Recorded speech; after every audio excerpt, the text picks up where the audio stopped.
কেন্দ্রীয় সরকারের জনবিরোধী ওয়াকফ বিল বাতিল এবং ওবিসি সার্টিফিকেট পুনরায় প্রদানের দাবিসহ মোট ১৩ দফা দাবিতে পশ্চিমবঙ্গ নস্য শেখ উন্নয়ন পরিষদ সোমবার জলপাইগুড়িতে গণ ডেপুটেশন প্রদান করে।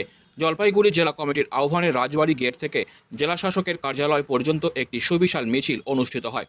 পরিষদের অন্যতম দাবি ছিল সম্প্রতি কেন্দ্রীয় সরকারের জারি করা ওয়াকফ আইন প্রত্যাহার করা। সংগঠনের বক্তব্য, এতদিন মুসলিম সম্প্রদায় শরিয়ত মেনে ওয়াকফ সম্পত্তি সম্পর্কিত বিষয় মীমাংসা করে এসেছে, সেখানে জেলা শাসকের মাধ্যমে কোনো নির্দেশ প্রদান অনুচিত। এছাড়াও রাজ্য সরকারের কাছে উত্তরবঙ্গে নস্য শেখ উন্নয়ন পরিষদের অফিস স্থাপনের দাবিও জানানো হয়। সংগঠনের কেন্দ্রীয় কমিটির সম্পাদক আমিনুল হক বলেন, অন্য কোনো উন্নয়ন বোর্ডের চেয়ারম্যান জেলা শাসক হন না, তাহলে আমাদের পরিষদের ক্ষেত্রে কেন জেলা শাসক চেয়ারম্যান হচ্ছেন?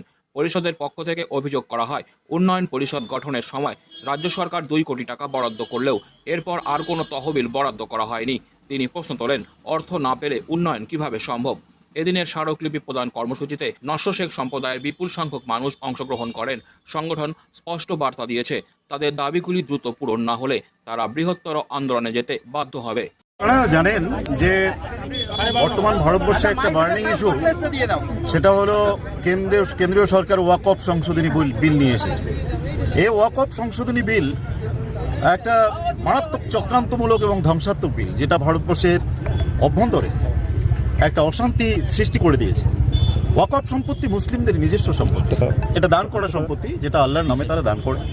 সেই সম্পত্তি রক্ষণাবেক্ষণের দায়িত্ব তো কেন্দ্র সরকারের। তা না করে বিল এনে ওখানে সংশোধনী নিয়ে এসছে, অনেকগুলো সংশোধনী নিয়ে এসছে। তার মধ্যে অন্যতম হলো যে কোনটা ওয়াকফ সম্পত্তি আর কোনটা ওয়াকফ সম্পত্তি নয়, শেষ সিদ্ধান্তটা এখন ডিস্ট্রিক্ট কালেক্টর বা ডিএম নেবে।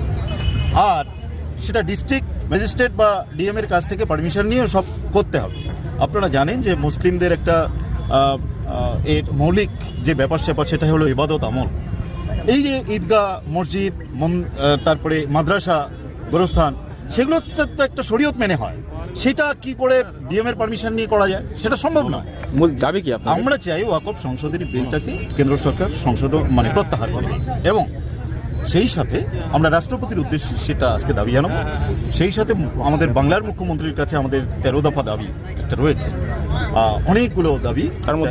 তার মধ্যে অন্যতম হলো যে এনআরসি এর হয়রানি থেকে আমাদের যদি উত্তর বাংলার আদি ভূমিপুত্র যারা মুসলিম জনগোষ্ঠী, তাদেরকে ভূমিপুত্র স্বীকৃতি দিতে হবে, যাতে করে আমরা ভূমিপুত্র স্বীকৃতি পেলে হয়রানির থেকে মুক্ত হব। আর ওবিসি দীর্ঘদিন ধরে বন্ধ আছে। আমাদের তো জেনারেল ফাইট করে আমাদের বাচ্চা কাচ্চারা পারবে না, তাহলে ওবিসিটা দেয়া হলো। দীর্ঘ ফাইট করে আমরা ওবিসিটা নিয়েছি, সে ওবিসিটা বন্ধ আছে। ওবিসি সার্টিফিকেটটাকে পুনর্বহাল করতে হবে, এ ব্যাপারে মুখ্যমন্ত্রীর পদক্ষেপ নিতে হবে। আর উত্তর বাংলা তো এমনি বঞ্চিত, আর মুসলিমদের পরিস্থিতি আরও খারাপ। আপনারা জানেন উত্তর বাংলা একটা হজ হাউস নেই। কেন নেই? 30%-এর উপরে মুসলিম, 32%। উত্তর বাংলায় আমাদের মাইনরিটি দপ্তর নেই। উত্তর বাংলায় কি বলে ওয়াকফ দপ্তর নেই, বোর্ডের কোনো দপ্তর নেই, সংখ্যালঘু দপ্তর, মাইনরিটি দপ্তর যেটা বললাম, সেসব করতে হবে। এবং আমরা চাই যে সঠিকভাবে আমাদের যেটা ডেভেলপমেন্ট বোর্ড দিয়েছে মুখ্যমন্ত্রী, সেটা প্রথম দিকে 2 কোটি টাকা মাত্র দিয়েছে, সেটা খরচ হয়ে গেছে। আমাদের বোর্ডে কোনো টাকা পয়সা দিচ্ছে না। পর্যাপ্ত টাকা না হলে এই গরিব মানুষদের ডেভেলপমেন্ট কীভাবে হবে? টাকা পয়সা দিতে হবে। আর কোনো ডেভেলপমেন্ট বোর্ডের চেয়ারম্যান ডিএম নেই, আমাদের বোর্ডের চেয়ারম্যান ডিএম। আমরা চাই আমাদের জনগোষ্ঠীর কোনো মানুষকে সেখানে চেয়ারম্যান করতে হবে। এই সব দাবি নিয়ে। আর আপনার কারা মূলত? আমরা এখানে জলপাইগুড়ি জেলার নেতৃত্বে আজকে এই মহা মিছিল হবে। এটা